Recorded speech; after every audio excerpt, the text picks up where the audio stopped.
नमस्कार मित्रों, मैं हूं अशोक गजा आपके सामने एक बार फिर से दुबई से आपके लिए ये सिंह राशि के बारे में राशिफल पूरे मई का महीना जो है 2024 में कैसा रहेगा, इसके बारे में मैं जानकारी दूंगा। तो सबसे पहले ये जानेंगे कि सिंह राशि जो है उसमें मई 2024 में ग्रह की क्या पोजीशन रहेगी, इसके बारे में हम जानकारी लेंगे। तो जैसा कि दूसरा स्थान जो है धन का स्थान है, परिवार का स्थान है, उसका जो स्वामी है वो बुध है। दूसरे स्थान में केतु विराजमान है। तीसरे स्थान में आज जैसा कि चंद्रमा है तुला का। फिर सातवें स्थान में है शनि महाराज, सातवें स्थान में शनि महाराज, और आठवें स्थान में है मंगल, बुध और राहु। नौवें स्थान में सूर्य, गुरु और शुक्र है। तो ये है ग्रह की पोजीशन मई 2024 में सिंह राशि के जातकों की। अभी हम एक एक करके बात करेंगे, आपके स्वास्थ्य से लेके आपका पूरा महीना किस तरह से रहेगा सिंह राशि के जातकों का, इसके बारे में चर्चा करेंगे। तो जैसा कि आप जानते हैं कि स्वास्थ्य का जहाँ तक सवाल है, तो स्वास्थ्य में शनि की जो दृष्टि है सीधे आपके चंद्र राशि जो है उसके ऊपर ही है, और उसके बाद जो बृहस्पति की दृष्टि भी है। सबसे पहले बृहस्पति की बात करेंगे। बृहस्पति की जो पंचम दृष्टि जो है वो शुभ दृष्टि आपकी राशि के ऊपर ही है। बृहस्पति की हमेशा वो शुभ दृष्टि रहती है, क्योंकि बृहस्पति एक शुभ ग्रह है। उसकी 5, 7 और 9 ये 3 दृष्टि होती है।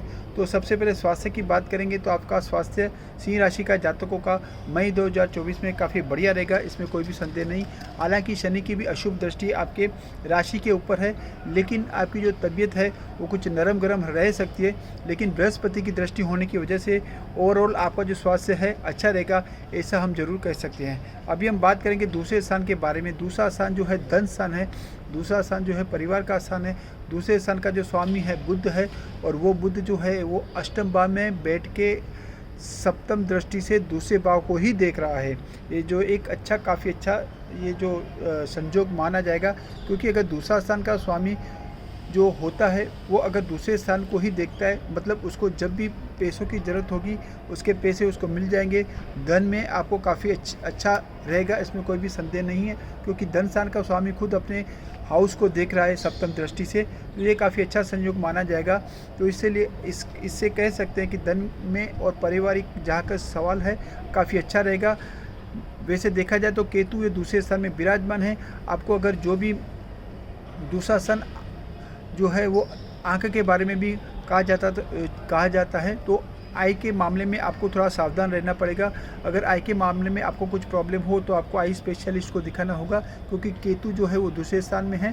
तो केतु जो है वो संबंधी भी कुछ तकलीफ आपको दे सकता है, लेकिन उसका जो निराकरण आ सकता है, क्योंकि वहाँ पे जो है वो बुध अपनी दृष्टि से उसको देख रहा है। फिर तीसरे स्थान की बात करेंगे, तो तीसरे स्थान में जो है वो 12वां स्थान का स्वामी जो है चंद्रमा, वो तीसरे स्थान में विराजमान है। तीसरा स्थान जो है छोटी मुसाफरी का स्थान है। तीसरा स्थान जो है वो छोटी बहन, छोटे भाई का स्थान है। तीसरा स्थान जो पराक्रम, साहस का भी स्थान कहा जाता है। तो इससे ये पता चलता है कि तीसरे स्थान में चंद्र होने की वजह से आपको छोटी मुसाफरी का भी योग बनता है। छोटी मुसाफरी का योग होने की वजह से आपको उससे लाभ भी हो सकता है, क्योंकि 12वां स्थान का जो स्वामी है, 12वां स्थान मतलब विदेश योग या अपने घर से कहीं दूर जाने का योग बनाता है, और उसका स्वामी तीसरे होने की वजह से आपको बिजनेस के सिलसिले में या फिर सोशल लाइफ की सिलसिले में आपको अपने घर से बाहर दूर जाना पड़ सकता है, लेकिन इससे आपको लाभ ही होगा, ऐसा जरूर कह सकते हैं। क्योंकि गुरु की जो दृष्टि है, सप्तम दृष्टि जो है वो चंद्रमा को देख रही है तीसरे स्थान के ऊपर। तो ये जो गुरु की हमेशा दृष्टि जो शुभ दृष्टि ही होती है, तो ये काफ़ी अच्छा संयोग माना जाएगा। तो आपका तीसरा स्थान भी काफ़ी अच्छा बलवान है, ऐसा जरूर कह सकते हैं।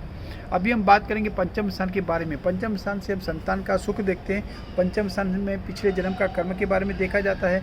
पंचम स्थान में लव रिलेशनशिप के बारे में देखा जाता है। पंचम स्थान स्टूडेंट्स के लिए विद्या का स्थान भी कहा जाता है, और पंचम स्थान है वो शेयर बाजार लॉटरी का भी स्थान है। इसका जो स्वामी है वो बृहस्पति है, और बृहस्पति जो है भाग्य स्थान में विराजमान है।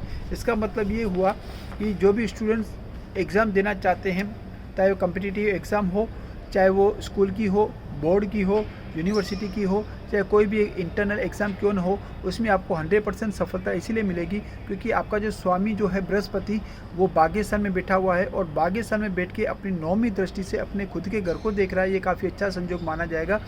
तो बृहस्पति की आपके घर के ऊपर शुभ दृष्टि की होने की वजह से, और बृहस्पति आपका जो है वो भाग्य स्थान में बैठने की वजह से, चाहे लव रिलेशनशिप हो, चाहे वो ट्रेडिंग का काम हो, चाहे आपका स्टूडेंट्स के लिए एग्ज़ाम का काम हो, काफ़ी अच्छी सफलता आपको दिलाएगा। ऐसा गोचर के ग्रह देखते हुए लॉजिकली हम कह सकते हैं। अभी हम बात करेंगे सप्तम स्थान के बारे में। सप्तम स्थान जो है लाइफ पार्टनर का स्थान है, सप्तम स्थान जो है बिजनेस पार्टनर का भी स्थान है, और सप्तम स्थान में जो है शनि महाराज खुद के घर में बैठे हुए, जब भी कोई ग्रह अपने खुद के घर में बैठता है तो उसका शुभ फल ही प्राप्त होता है। तो सप्तम स्थान के बारे में कह सकते हैं कि शनि महाराज जो है अपने खुद के घर में बैठने की वजह से आपको शुभ फल प्राप्त होगा, इसमें कोई भी संदेह नहीं है।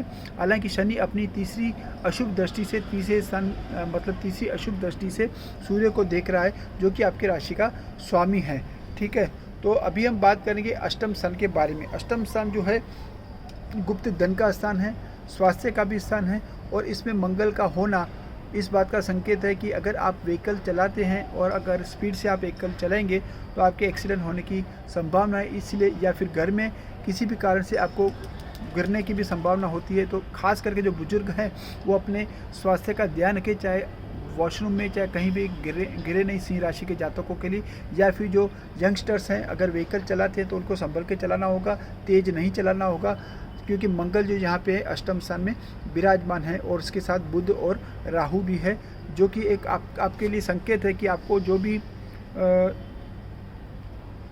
व्हीकल चलाते हैं वो सोच समझ के चलाएं, कम स्पीड में चलाएं, ताकि आपका जो स्वास्थ्य ठीक रहे और आपका एक्सीडेंट की संभावना बिल्कुल नहीवत हो जाए, ऐसा कहना है। मेरा तात्पर्य आपको डराने का नहीं है, बल्कि चेतावनी देने का है कि ग्रह ऐसे हैं ताकि आपको लग न जाए। इसका आप ध्यान रखेंगे तो आपके लिए स्वास्थ्य के लिए भी अच्छा रहेगा, और आपको जो है शरीर स्वास्थ्य अच्छा रहेगा, इसमें कोई भी संदेह नहीं। अभी हम बात करेंगे भाग्य स्थान के बारे में।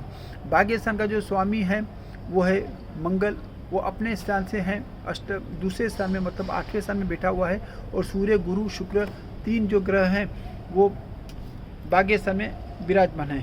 ऐसा जरूर कह सकते हैं कि जो लोग विदेश में रहते हैं या जिनको विदेश योग है या जो लोग विदेश जाना चाहते हैं, उनके लिए सिंह राशि के जातकों के लिए ऐसा मैं ज़रूर कहूँगा कि उनके विदेश जो कि 100% संभावना है, क्योंकि आपका जो 12वें स्थान का स्वामी है, 12वां स्थान भी विदेश योग कहा जाता है, उसका स्वामी तीसरे स्थान में विराजमान है, और फिर शुक्र भी जो है वो भाग्य स्थान में है, और सूर्य तो है ही उच्च का बना हुआ है आपकी राशि का जो स्वामी है। तो कुल मिला के ऐसा कह सकते हैं कि विदेश जो जाना चाहते हैं, विदेश जाने के इच्छुक है, तो उनकी विदेश की यात्रा की प्रबल संभावना इस मई के महीने में सिंह राशि के जातकों के लिए रहेगी, इसमें कोई भी संदेह नहीं। कुल मिला के ऐसा कह सकते हैं कि सिंह राशि के जातकों के लिए ये जो मई का महीना काफ़ी अच्छा रहेगा, चाहे वो स्टूडेंट्स के लिए हो, लव रिलेशनशिप वालों के लिए हो, चाहे वो संतान के बारे में जो आप माँ बाप है संतान का जो शादी ब्याह करवाना चाहते हैं, तो ये प्रॉपर टाइम है आपका, क्योंकि जो बृहस्पति जो है अपनी राशि में जो बैठा हुआ है